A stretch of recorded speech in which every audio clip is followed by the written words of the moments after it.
So I'm a little late to the game, obviously, because I hadn't really known anything about this movie, and it's been out for 4 years.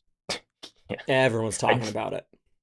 Yeah. I like the title because it makes me think of a D&D class, and it had nothing to do with D&D.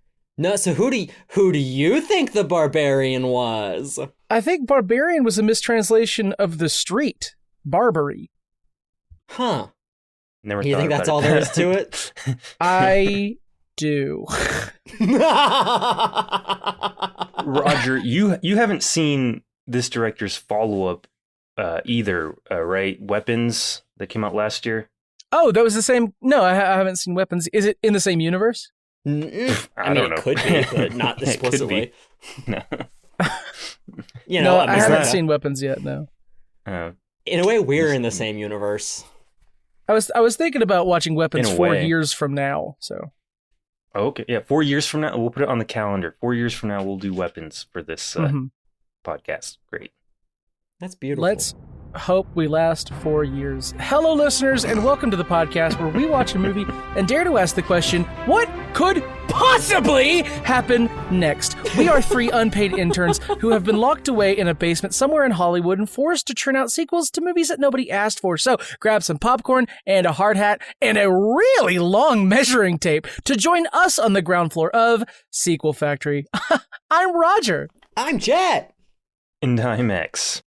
Today we watched Barbarian, the 2022 film by Zach Cregger, written and directed. It is a wild, twisting, turning, unpredictable film about a woman who books a stay at an Airbnb and encounters first an unexpected double booking with a man, and then terrifying tunnel dungeons under the house, and then a terrible monster, and then it cuts to a different guy who owns the house, and then he shows up, and then they go, and then there's the monster, and they run away and win.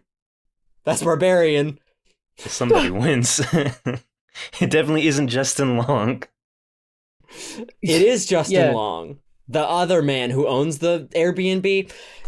This film, it takes the sort of structural, unpredictable thing, like where it will, the basic kind of like loop of the movie is it follows a character up to a point of utmost tension where you're about to find out what's going on, and there's about to be like an actual like on-screen direct conflict with a terrible monster, and then it cuts to some other person. Yeah, it's literally a horrible act of violence, and then cut to Justin Long just singing in his convertible, and then we're in that movie for a little while until we finally make our way back around. Yeah. He arrives at the same Airbnb. Mm-hmm. We realize that he owns the house. And also doesn't know about the tunnels. Yeah. Now, I loved this movie when I first saw it. Like, it was hard to get through, but I thought it was great. Roger, I'm getting the sense you didn't like it very much. What? What are you talking about? Hard to get through. Sorry, I was yelling. No, here's the thing. I liked the first hour and 20 minutes of the movie. Uh-huh. I actually thought the cinematography was really done really well. It was very experimental. I liked what they were doing. I liked the juxtaposition between was it Bill Skarsgård, one of the Skarsgård brothers? Yeah. Yeah, the guy who is also Pennywise double booked himself. into the Airbnb, right, by mistake. How he's also in this Airbnb. He's not a bad guy. He does have night terrors. That's not revisited. Nope. There's definitely a paranormal aspect about the house, but that's also not explored at all. The first arc of the film is a deeply impressive exploration of just tension and fear and sort of the, I think at the very least a man's decent attempt at portraying the kind of inherent fear of male violence that just your average pretty much any woman has to experience all the time in any situation. Right. I wasn't done with my list, but yeah. I'm expounding. But my last point was there's at least one set of titties. So. Oh yeah, that's true. And what a set. See, I really like this movie because I thought I did a very good job of expressing all that stuff that Jett just said simply through the lighting. Yeah. Mm-hmm. And like when you first get to the Airbnb, you're like, oh, it's a nice little house. And then when she, when they get through the first night and she like wakes up for her interview in the morning, you see that the neighborhood looks completely different than what you would have expected. Just kind of like compounding on top of that idea of like, she doesn't know where she is, right? Like, I mean, I think the movie literally opens with her like looking down the street and not being able to see anything while it's pouring rain. Mm-hmm. Yeah, I don't know. When I first watched it the first time, I thought the ending was a bit much, but I've come to appreciate it more. Roger. Yeah, when did the movie fall off for you? What exact point? Because I'm curious if it lines up with where it fell off for me. Because it does fall off, I think. The movie fell off when Justin Long threw it off. Okay. Was it when he first appears, or just desserts?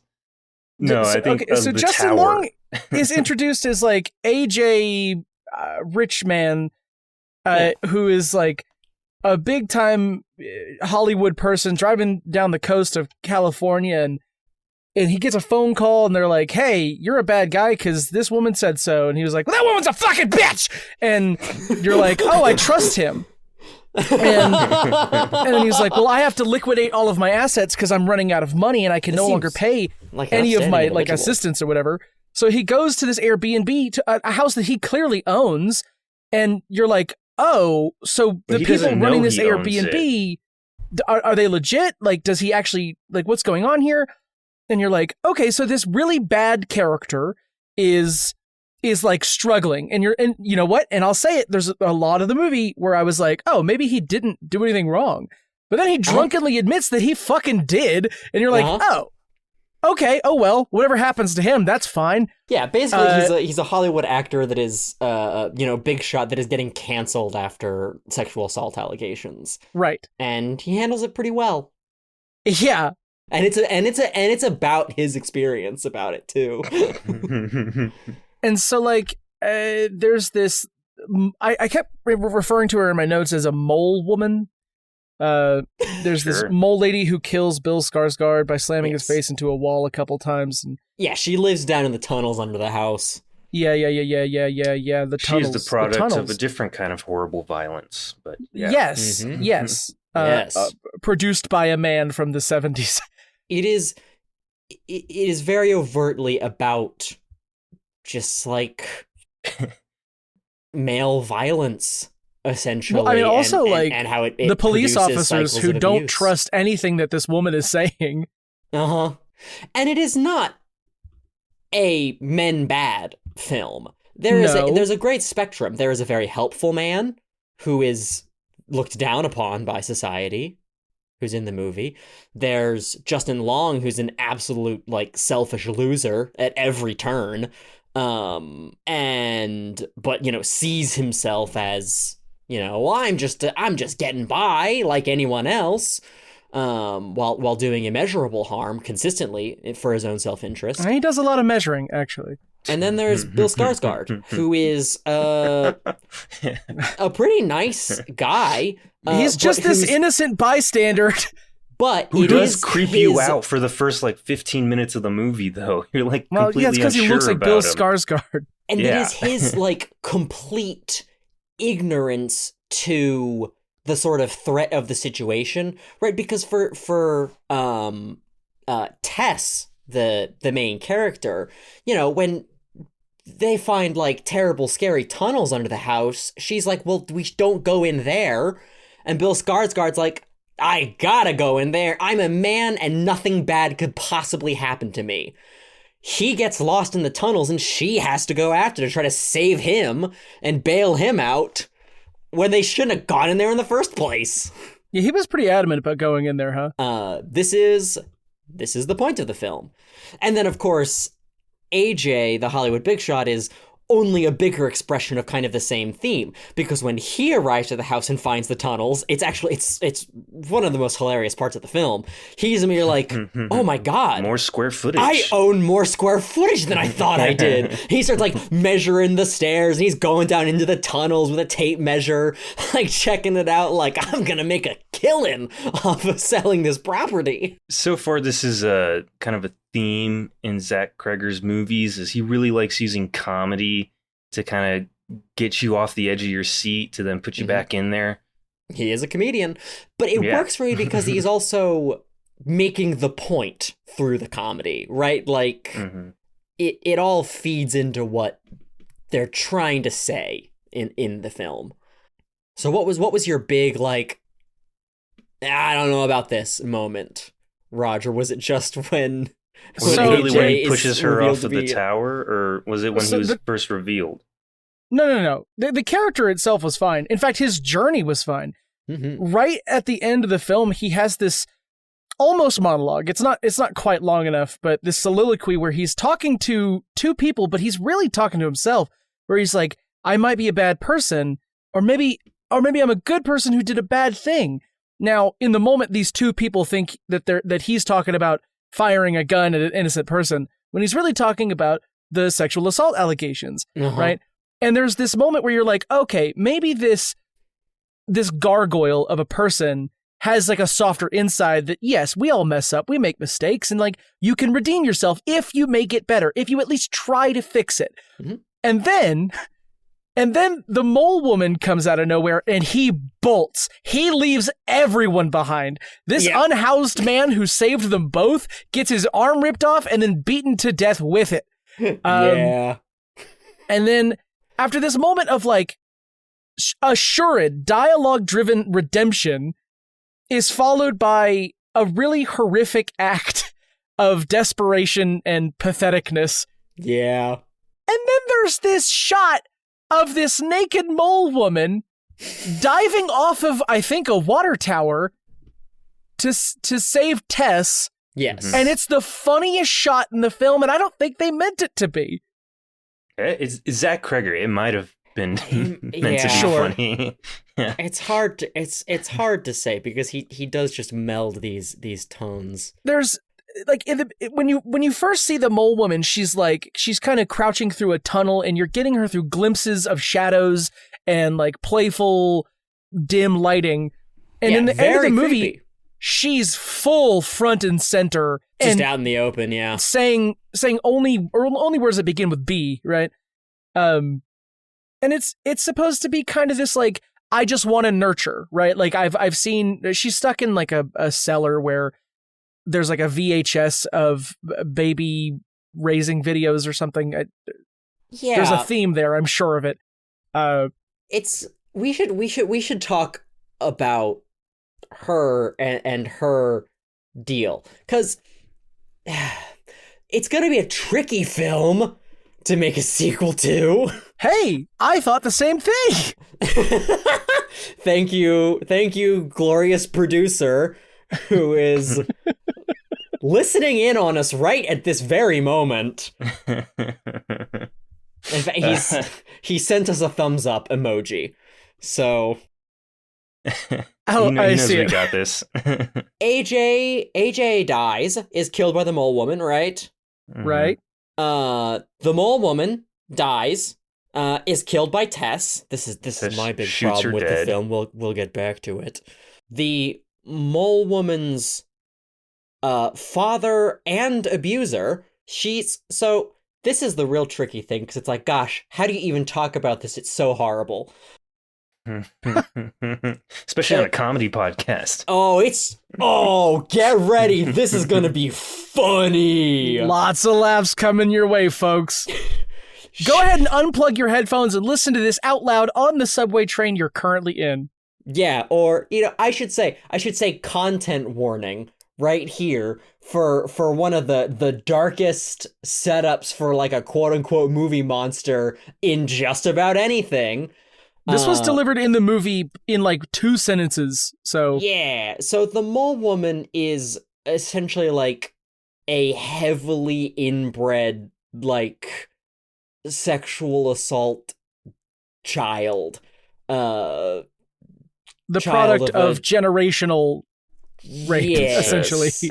It's basically this guy's just been like keeping the guy who like owned this house back in the 50s, and we see a flashback to this it's terrible a pretty cool man. like it's another like whiplash moment, right, where we just shift back to the 50s, the 70s or the 80s. They're talking about Reagan. It's not the 50s. Oh yeah. Oh okay. Yeah. So they switched back. Like the 50s.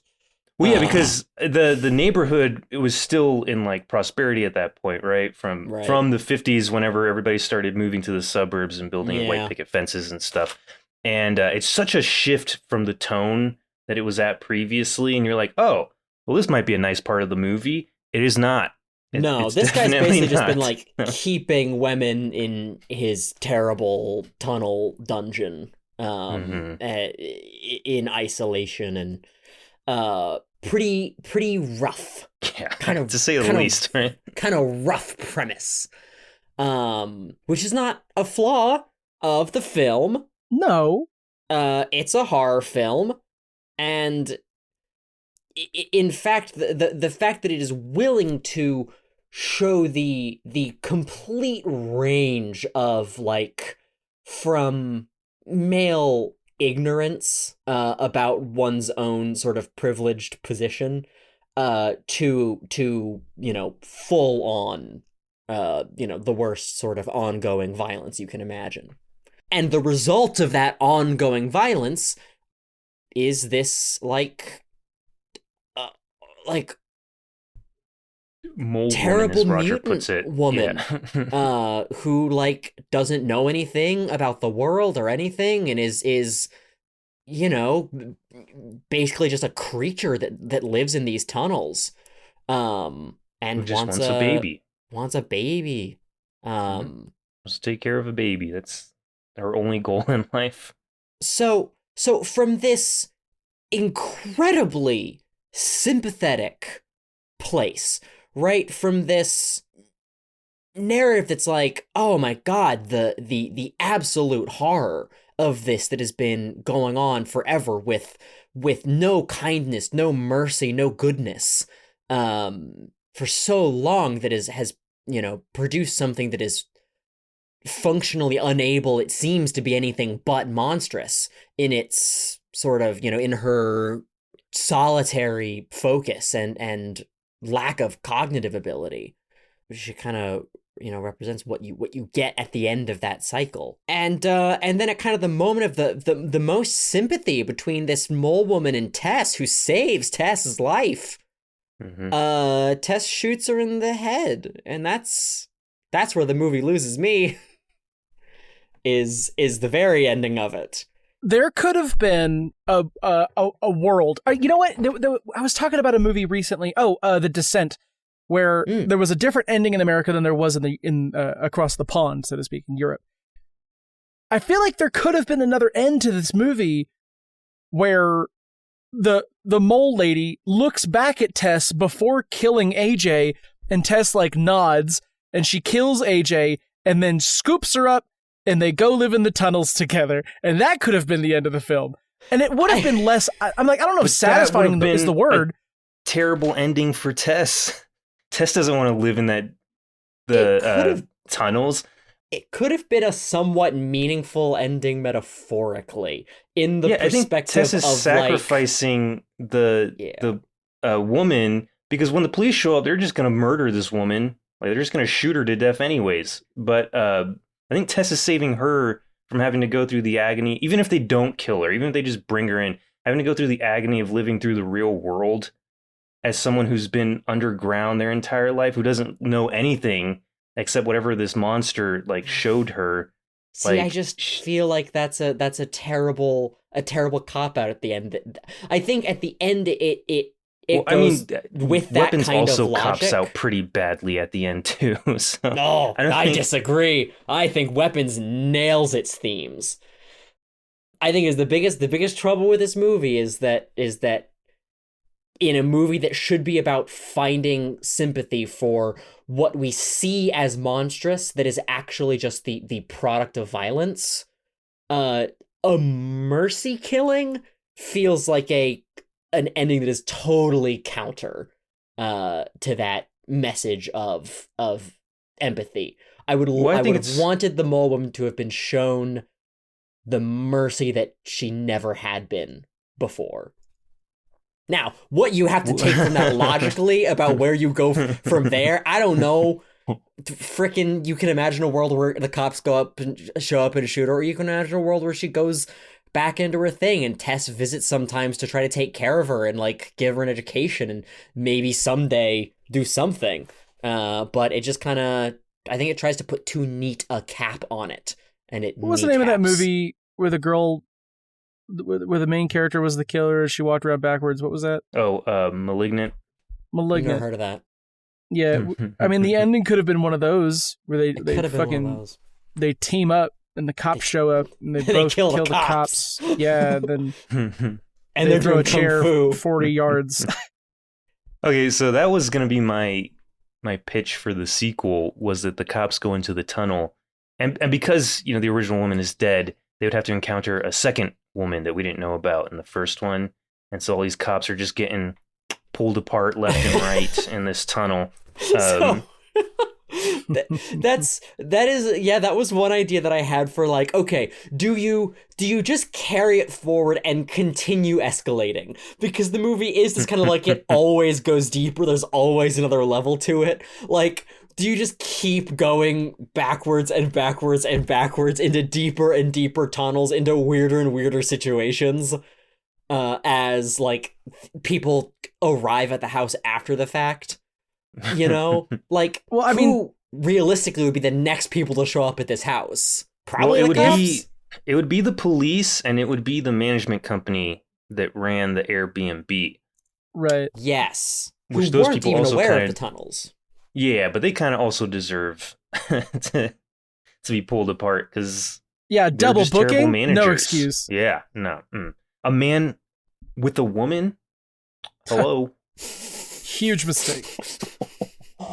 One of the classic blunders.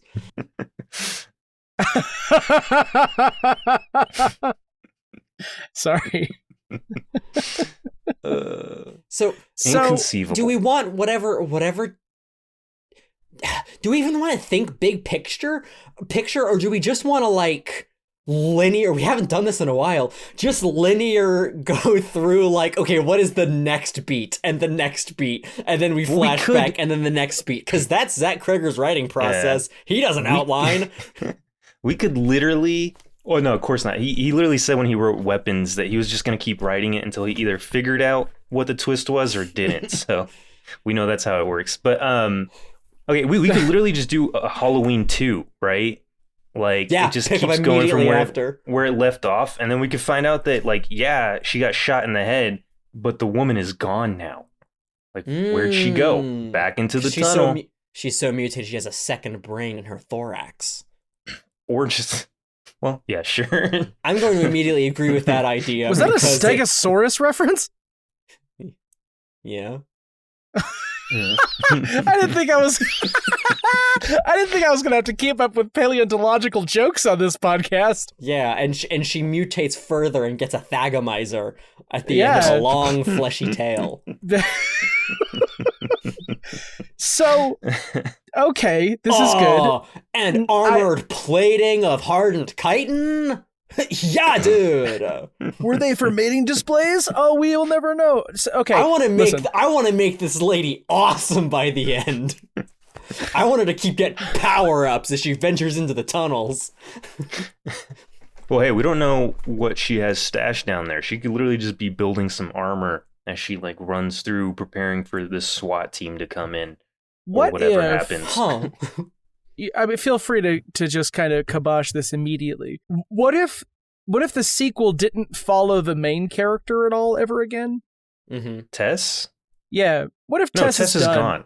Yeah, Tess runs off before the cops shows up. Yeah. Okay. I'm just making sure. Like, we see her walking away. We literally start with like a shot of the mole woman, like... Or just like an empty spot with some blood. No, like, I think we see her waking up. And she gets up and she's like, oh, my head. Actually, can I make this more interesting? You can try. It's some police officers pulling up to a call for backup where they find one squad car, 2 dead police officers, 1 dead AJ, and a pool of blood with no body associated with it. Yeah, that's essentially what I was saying. Yeah. And they're like, and then there's like a little trail of blood that leads back to the only house in this neighborhood that's inhabitable. Sure. So they go down. They go down to the tunnels. It's very tense. Can I pitch that there's actually a cut in this moment where they're like, oh, what the heck? And they see the blood trail. And then it cuts to kind of an SCP Foundation style, like, group, like an organization that is sending squads down into these tunnels, and they're finding crazier and crazier bullshit. I like that, but I feel like that's gotta come later as one of the it's gotta be the middle of the movie. Yeah. Okay, that's for fine. A bit, we've got to stick with these cops as they go down in the tunnels further, right? See, now we can criticize, we can show like, okay, well, now how do the police deal with a situation like this, right? We're furthering some of the themes of differences in perspective on the same scenario. Yeah. And the cops handle it just like Bill Skarsgård, because... Pretty much. Hey, yeah, actually, since you brought that up, why the fuck did he keep going? He didn't have a light with him, right? Like... He totally skipped, and nothing bad could possibly happen to him. Audience members, just so you know, they have to go down into a basement, and in that basement there's this like pull string that opens a secret door. Through that secret door is a long hallway. At the end of the hallway is a very obvious room with a tripod, a camera, a bed, and a bucket, and a bloodstained hand on one of the walls. And then, but like, another secret door that leads to a set of stairs that go even further down into the earth. Okay, gotta be. No, he saw that and he was like, "You wouldn't keep I'm gonna keep going." Are you telling me that you yourself wouldn't want to explore the creepy tunnel that just keeps going? But if someone said there's a secret basement room, I'm leaving the house. Yeah, Roger doesn't do stairs. I don't. Absolutely not. If someone said, hey, there's something below the basement, guess who's never going down there? Yeah. Ever, never. If you go down, you gotta come back up. And I mean, up is the hard part, huh? Cardio. What if we called the sequel just like Women Tunnels? Women Tunnels. Just increasingly stranger women. What if we called it Another Staircase? What if they found another staircase that went even further down? What if they end up in hell? No, here's what I'm gonna do. The name Barbarian. Mm-hmm. Sure. I knew we were gonna have to talk about this. It was his working title. He never changed it. It's just the name of the movie because it's the name of the movie. Let's just say the title of the new one, Paladin. We'll find the theme. No, we're setting up 12 sequels here. So I'm gonna read to you the definition of barbarian. This is pulled straight from Google, so whatever. In ancient times, a member of a community or tribe not belonging to one of the great civilizations. Enlightening. Bits. Yeah. I get the idea that like you're kind of supposed to be thinking about like, okay, well, what was the barbarian, right? Was the terrible? Was it Frank? Was it AJ? Or was it the woman? It wasn't the woman. It was. Was it AJ's a pushbag? He's not a barbarian. Probably. Either way, the term barbarian nowadays is a kind of glorification of the sort of visual mythology of like male violence, so it kind of works in an evocative way. So maybe Paladin will as we go along with it. So I think the movie starts, the cops arrive at this scene, they notice that there's a giant blood stain minus a body. They follow the trail back to the house, and it's just kind of like a procedural, right? They're just kind of like, okay, well, do we call in for backup? Do we have probable cause? Do we just go in? And they call for someone else to come up. They go in. They do the same thing. They find the tunnel. They go down. They explore, and then one of the cops gets his head bashed in front of the other cop. And then we cut to a flashback of the other cop. It's got to go slightly farther than that. I do think they at least have to find the dead body of Frank, the terrible man. And maybe they find Frank and he's like torn to shreds on the ground. Like they just find like his room in there is like covered. Autopsy shows that the man didn't die of these wounds. He put a bullet in his head. There's no gun. But he was also ripped into pieces. Yeah, viscera all over the room, and a hole going straight down into the ground where his bed had been. And then one of them gets attacked by something. Yeah. No, that's... Yeah, I thought that was a given that they find Frank and all that stuff. They find like all the bodies.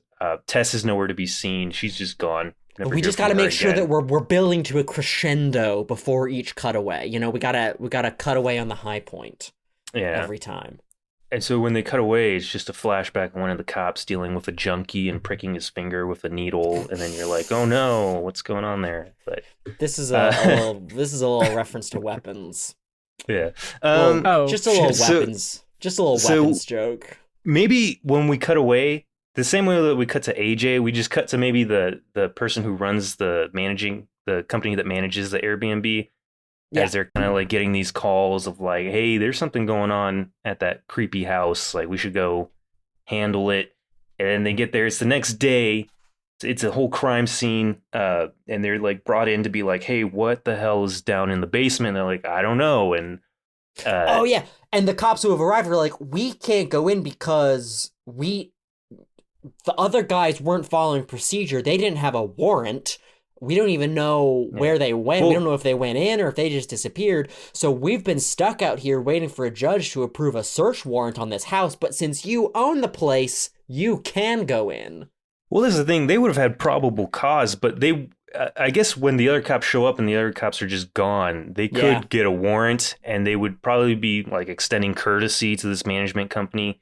They wouldn't know that AJ owned the house because the dude's head's just gone, right? Yeah, they wouldn't be able to ID him. Although maybe by that point they're like, oh, we scanned fingerprints and it came back as the guy who owned the house, and you guys manage it, whatever.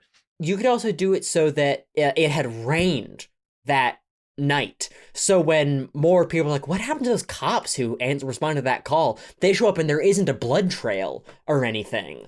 So the cops that show up after, like, they don't have probable cause necessarily to think that they can just go into this house because they don't know that anyone's in there.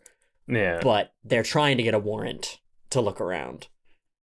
Yeah. Well, yeah, at that point, they probably wouldn't. At that point, the cops that show up to actually investigate the crime probably wouldn't have probable cause to get in. So, yeah, they would need to get a warrant. Management company, obviously, because they can't get a hold of the owner, who they don't know is, like, in the morgue right now. Yeah. And then, so essentially, as they're searching the house, they find the tunnel again, and then they all go down in and essentially just start getting fucked up, man. They're getting just murdered by this woman. I think the woman should be. I think the tunnels have to keep going down, right? I think after the woman, the mole woman, like, tore Frank apart, she found a pit, right? And now she's gone down deeper. She finds more siblings. And I don't want it to be this. I don't want it to be more incest babies. I want there to be something else going on so that I feel more comfortable. We could explore the whole tribe of these, like, killer mutants. Would be not cool. I'm not going to use that word, but it would be insane to see. I want something really. No, we can veer from that. I want something really left turn, like Frank's the lost city of Atlantis.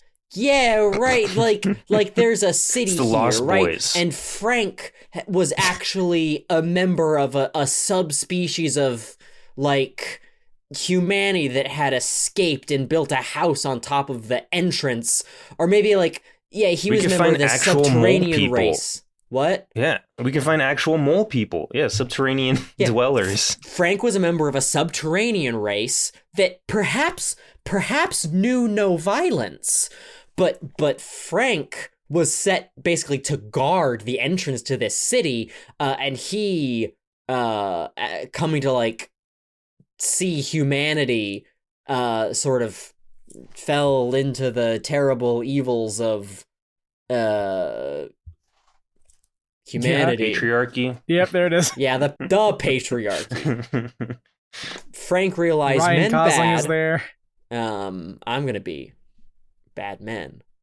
But now with him gone and not guarding the place, maybe some terrible evil has seeped down and corrupted the subterranean society. And It's patriarchy. it's patriarchy. We're doing Barbie again. We're doing Barbie Barbarian. again. No. Was the mole woman just Barbie? Oh man, are we gonna have to put this in the rules? There's so many parallels. No, this is not. We're not doing. Yeah, we got to put patriarchy on the list. Yeah, we can't villainize patriarchy anymore.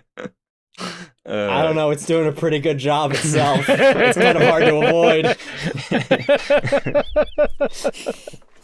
Oh God.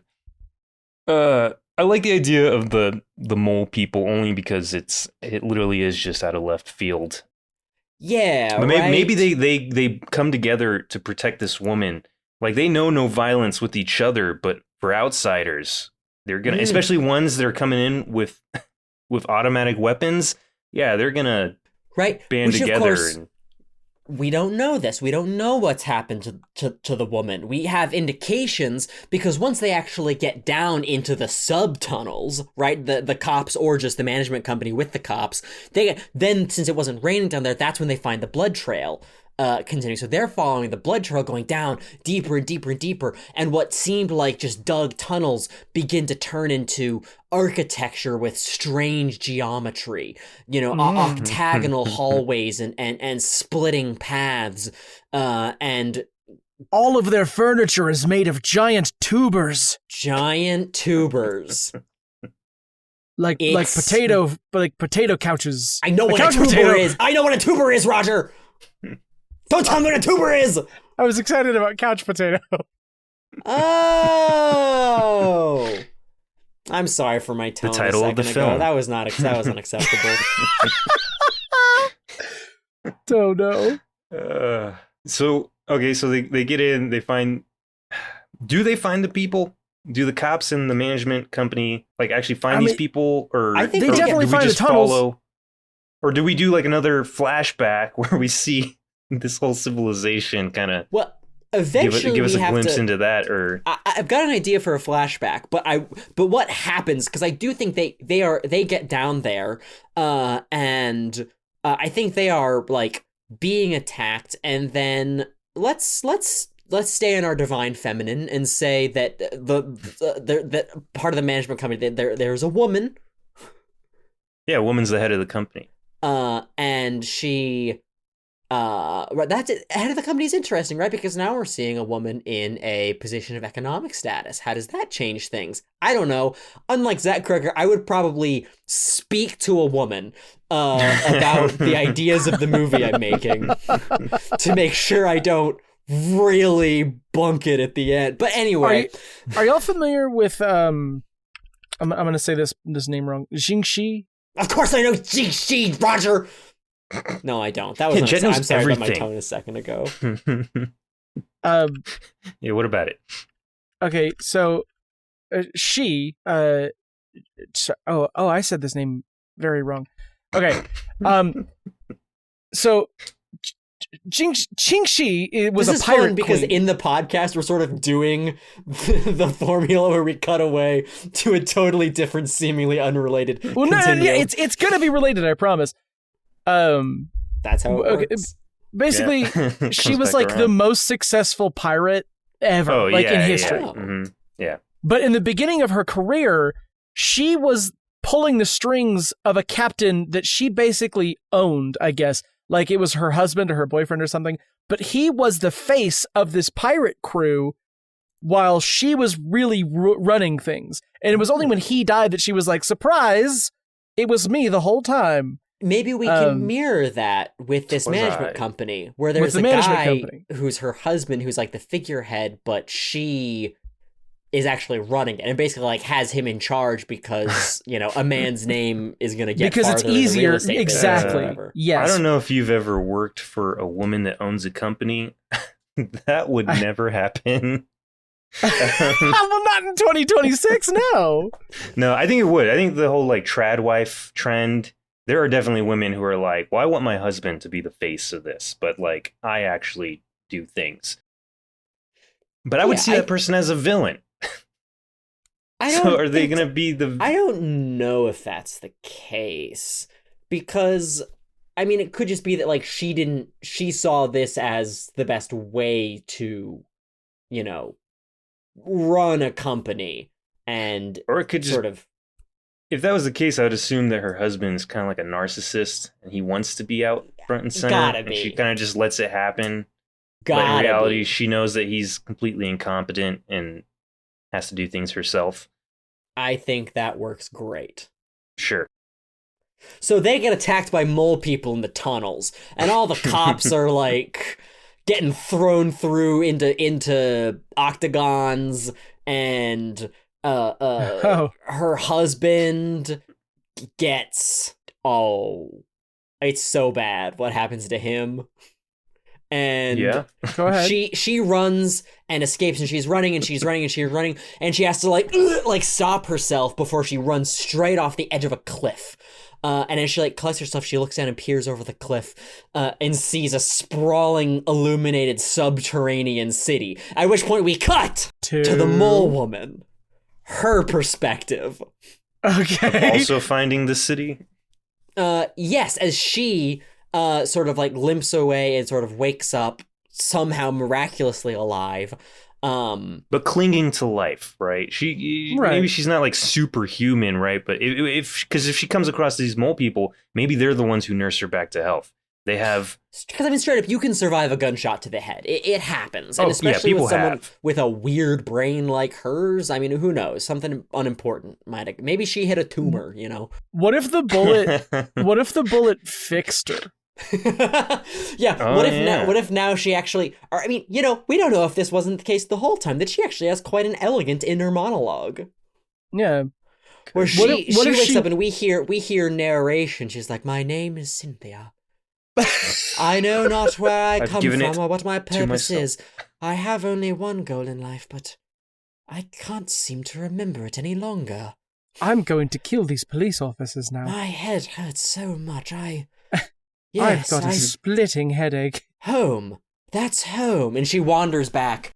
And we get her like actual perspective and her take on her own life, as she has a little bit of sort of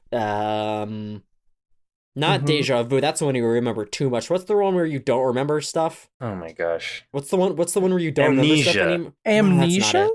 Yeah. No, it is amnesia. It's very clever. That was kind of a meta joke there. That's good. I would love to say that's the case. I really didn't remember what the word amnesia was. You could have saved yourself. Yeah, I'll just cut this part out. Yeah. Oh yeah. We just cut out a bit that makes me look a lot funnier. Hey, let's all just laugh. Hey, let's all just laugh right now, and I'll cut it in, and we'll make it work.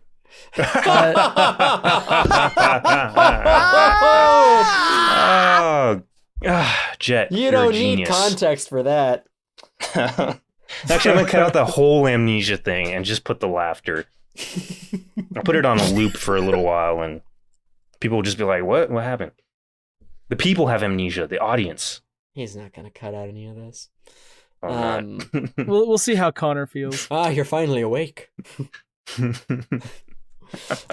Anyway, so yeah, we see her as she just like, you know, finds Frank's dead body, and not remembering anything, she is still like thrown into a fit of rage and anguish, seeing him there that she can't quite figure out, tears into shreds, and this sort of knocks his bed off to the side, and we find this hatch with another hole leading down.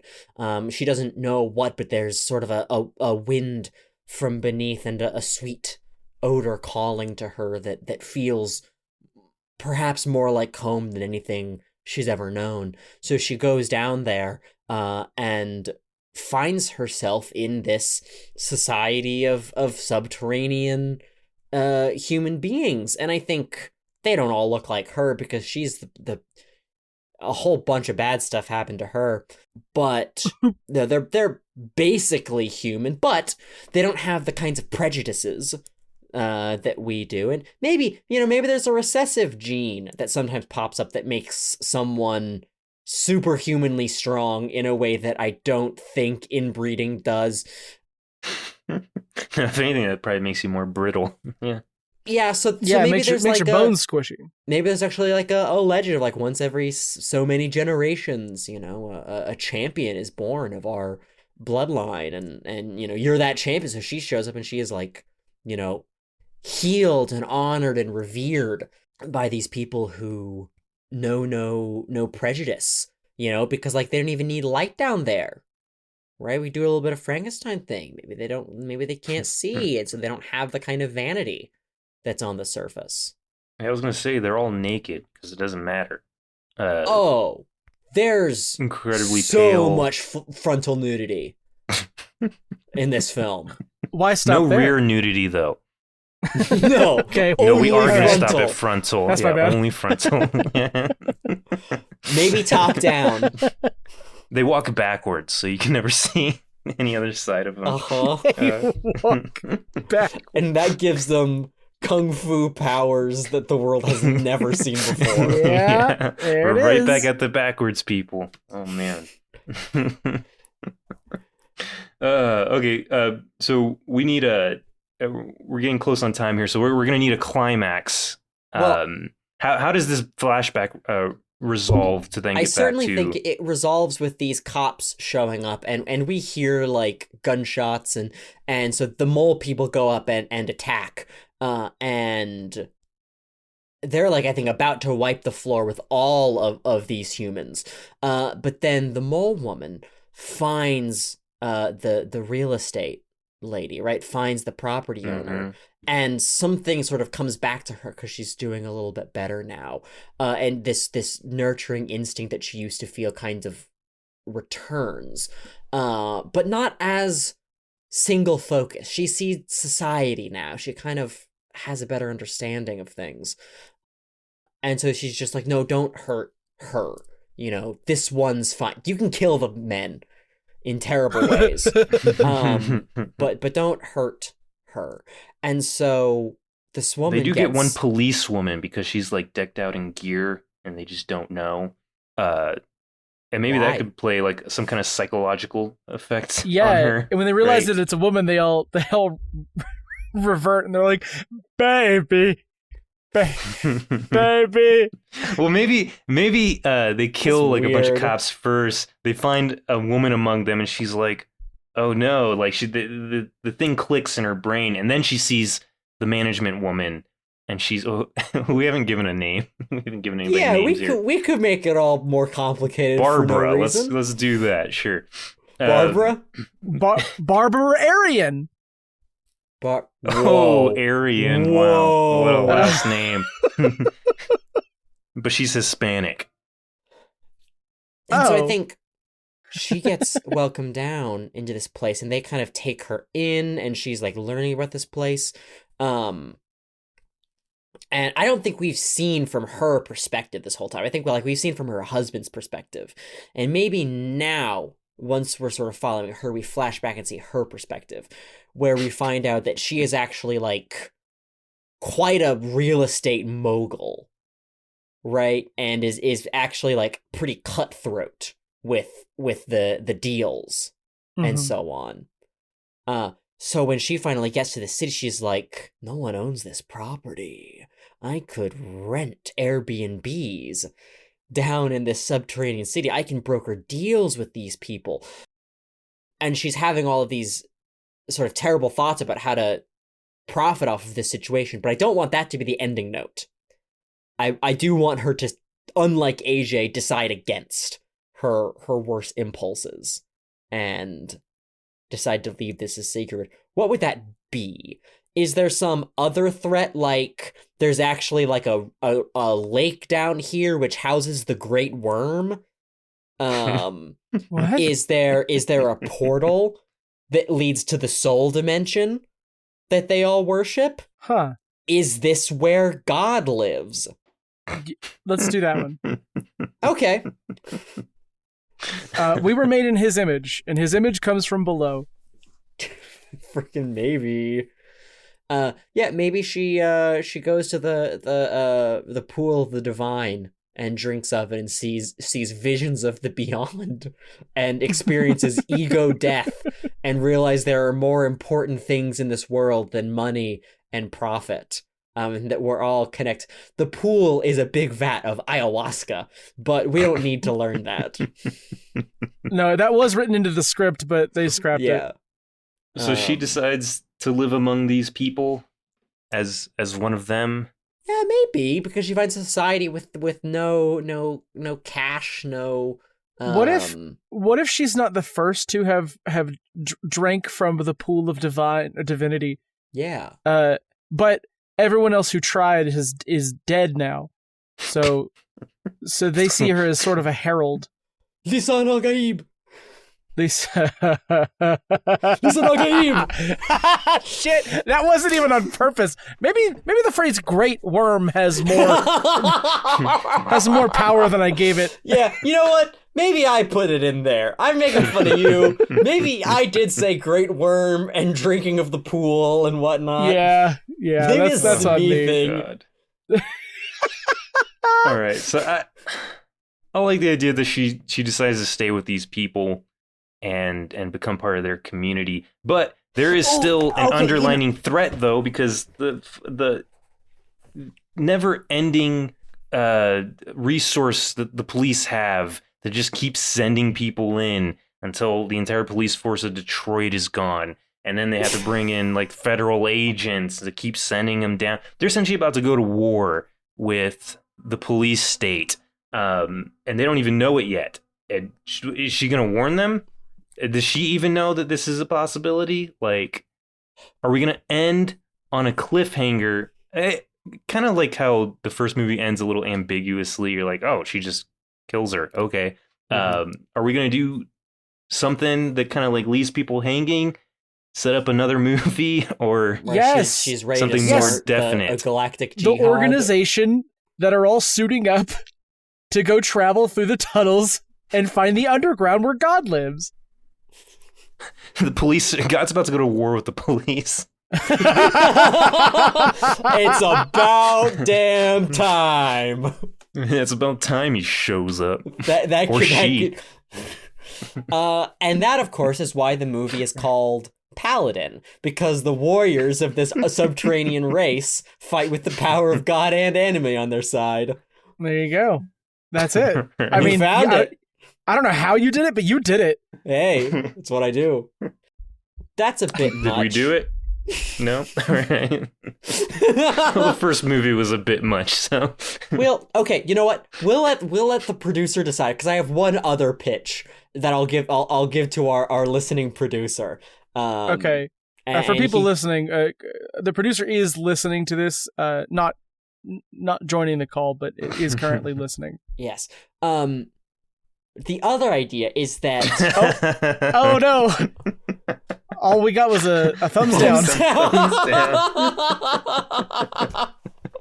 Well, that's why we're still in this basement. Thumbs down emoji. I have the other idea that I have, if you want it to be a little bit more down to earth, right, with the subterranean society, is it has been dark there the entire time, right? And she's had to navigate by feel and like the faintest like flashes of her dying phone screen, right? Yeah, the whole movie's dark. It's nothing but darkness.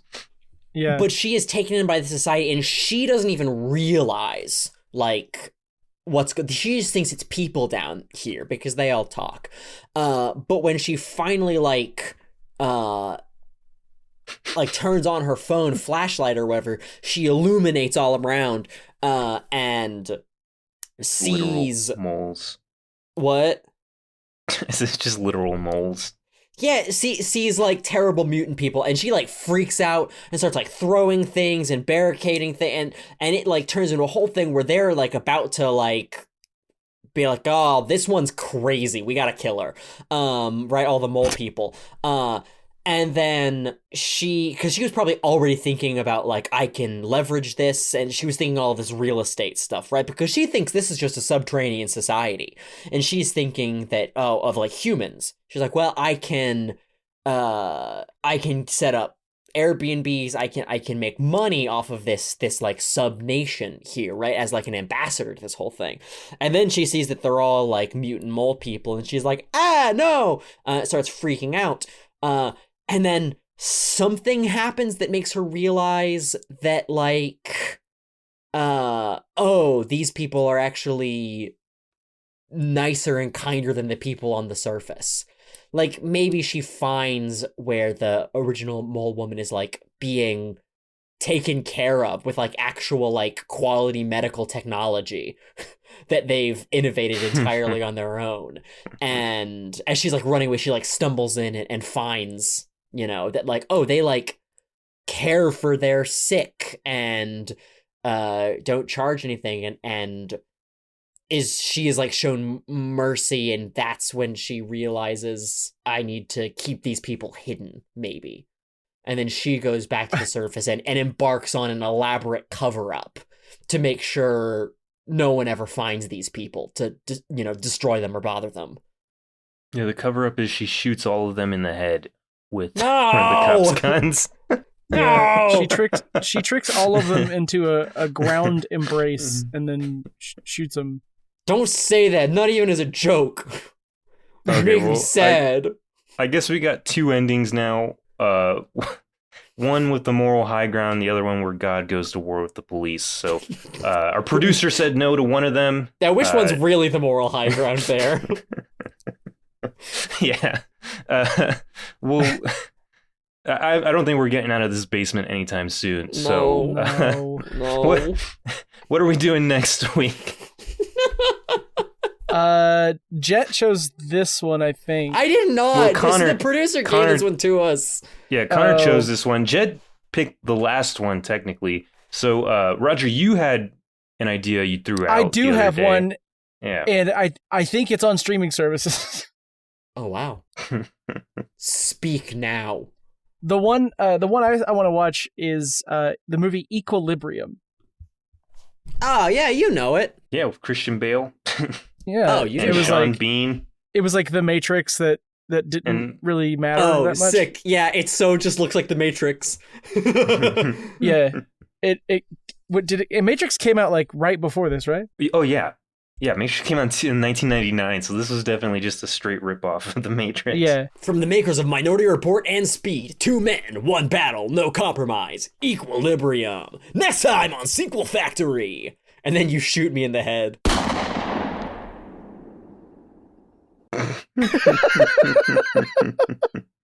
Oh, gosh. All right, well, I guess we're going to end it there.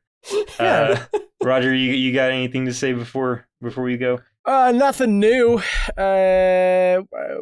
If you liked it, tell us, and if you didn't, shut up.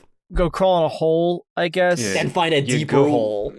Yeah, find a deeper hole and then get murdered by a subterranean woman.